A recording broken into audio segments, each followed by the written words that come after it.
দেখুন, যদি কেউ অন্য কোনো মন্ত্রী বা কোনো ভারতবর্ষের কোনো বড় মানুষের তার পিতৃ পরিচয় সার্টিফিকেট দেখাতে চান, সবার আগে বাংলার মানুষ প্রশ্ন করবে আপনার পিতৃ পরিচয় কি, সেটা জনসমক্ষে আনুন। বেঙ্গলে আপনাদেরকে স্বাগত। আজ আমরা যাকে পেয়েছি উনি হচ্ছেন বিজেপি নেতা বরুণ বিশ্বাস। স্যার, প্রথমে আপনার কাছে যে বিষয়টা জানতে চাইবো, এই মুহূর্তে অভিষেক ব্যানার্জি বলছেন যে বিজেপি কর্মীদের গাছে বেঁধে রাখার নিদান দিচ্ছেন ভোট আসতে, আবার তৃণমূলের সেই নিদান, কি বলবেন? দেখুন, তৃণমূলের যা কালচার, উনি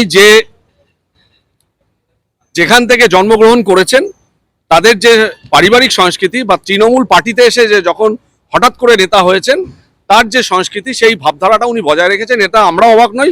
তবে ওনাকে আমি এটা পরিষ্কার করে বলতে চাই যে আপনি যদি একটা বিজেপি কর্মীকে গাছে বাঁধতে পারেন, যদি কোনো ভোটার অবৈধ ভোটার তালিকা থেকে বাদ যাওয়ার কারণে, তাহলে একটা জিনিস মাথায় রাখবেন, আমাদের বাংলার একটা বৈধ বাঙালি ভোটার কোনো কারণে বা ভোট কর্মী কোনো কারণে আক্রান্ত হলে আমরাও তার পাল্টা দিতে পারি।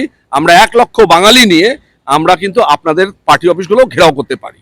বলছেন যে তৃণমূলের পার্টি অফিস ঘেরাও করবেন, সেই রকম অভিষেক ব্যানার্জিও বলছেন যে একজন বৈধ ভোটারের নাম বাদ গেলে নির্বাচন কমিশন ঘেরাও করবেন। আমি বলতে চাইছি যে বৈধ ভোটারের নাম কি এসআইআর হলে বাদ যাবে? সম্ভাবনা নেই, কারণ বিহারে যে প্রথম এসআইআর হয়েছে আমাদের এই কয়েক মাস আগে, দেখা গেছে সেখানে কিন্তু সেরকম ভাবে বৈধ ভোটার কেউ বাদ যায়নি এবং কোনো পার্টি সেটা নিয়ে কোনো অবজেকশন তোলেনি। এবং সবাই এসআইআর এর পরে যে ভোটার লিস্ট বেরিয়েছে, ফাইনাল ভোটার লিস্ট, যেটার ওপরে ভিত্তি করে আগামী 6 তারিখ এবং 11 নভেম্বর যে ভোট হতে যাচ্ছে বিধানসভার ভোট, তাতে কোনো পার্টি এখনো অবধি কোনো রকম আপত্তিকর কিছু বলেনি। আর অভিষেক বাবুর কথায় আমি একটাই আপনাকে উত্তর দিতে চাই যে উনি এরকম অনেক বড় বড় বাতেলা মারেন, আদতে দেখা যায় ওনারা ভোট চুরি করে ভোটে জিতে, মানুষের ভোটে জেতার ছলনায় বাংলায় যেভাবে বাংলার ক্ষতি করে চলেছে, বাংলার সংস্কৃতি, কৃষ্টি, বাংলার সৃষ্টি, বাঙালি মানুষদের বাইরের জগতে যেভাবে অপমানিত হতে হচ্ছে, বাংলার বাইরে ভারতবর্ষের বিভিন্ন জায়গায় এবং বিদেশে বাঙালিদের সাথে যে দুর্ব্যবহার ওনারা করেছেন, তাতে আমাদের সমগ্র বাঙালি জাতির সারা ভারতবর্ষ এবং সারা বিশ্বে যে অসম্মান হচ্ছে, অপমানিত হতে হচ্ছে, তার কারণ একমাত্র তাদের সরকার এবং তাদের রাজনৈতিক অপসংস্কৃতি। ভোট চুরির কথা বলছেন, কুণাল ঘোষও বলছে যে নির্বাচন কমিশন এসআইআর এর নাম করে ভোটে কারচুপি করছে, বৈধ ভোটারের নাম বাদ দিচ্ছে। দেখুন, ইলেকশন কমিশন একটা সাংবিধানিক প্রতিষ্ঠান। ওনারা তাদের প্রক্রিয়া সংবিধানে যেভাবে যা লেখা আছে, যে ধারায় যেরকম নিয়ম আছে, সেইটাই ফলো করছেন। এবং আমার মনে হয় ওনারা রাজনৈতিক অভিসন্ধি নিয়েই এই মিথ্যা আরোপগুলো ইলেকশন কমিশনের ওপরে দিনের পর দিন লাগিয়ে যাচ্ছেন। এগুলোর কোনো ভিত্তি নেই।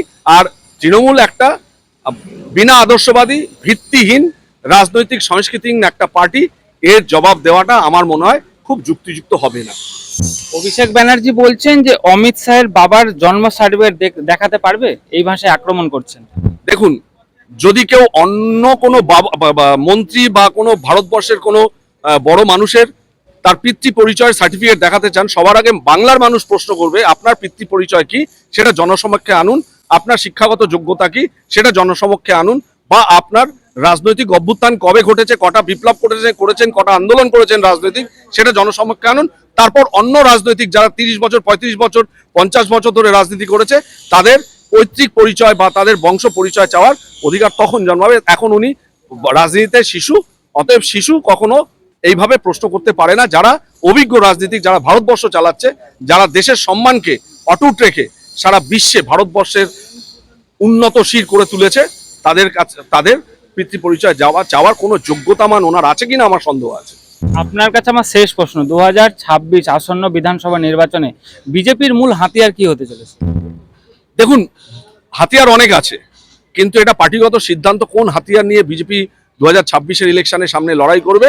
এই তৃণমূল নামক একটা ভিন্ডিকটিভ পার্টি, একটা আদর্শহীন, একটা দুষ্কর্ম করা এবং কি বলবো, দুর্নীতিগ্রস্ত এবং দুষ্কৃতীদের স্থান দেওয়া যে পার্টি, তাদের বিরুদ্ধে কিভাবে লড়াই করবো আমাদের পার্টি ঠিক করবে। তবে একটা জিনিস জানুন, বাংলার মানুষ কোনো ইস্যু ছাড়া এখন একমাত্র তাদের দাবি হচ্ছে তৃণমূলকে উৎখাত করা, এই সরকারকে উৎখাত করা, মমতা ব্যানার্জির মতো একটা অশিক্ষিত, অর্ধশিক্ষিত এবং বিনা সংস্কৃতির একটা মানুষকে মুখ্যমন্ত্রী হিসেবে পদচ্যুত করা। এটাই বাংলার মানুষের এখন প্রধান এবং প্রথম চাহিদা। আর কি ইস্যু আছে না আছে সেগুলো রাজনৈতিক যখন ভোটের বাদ্যি বাজবে তখন আমরা দেখব। ধন্যবাদ স্যার আপনাকে।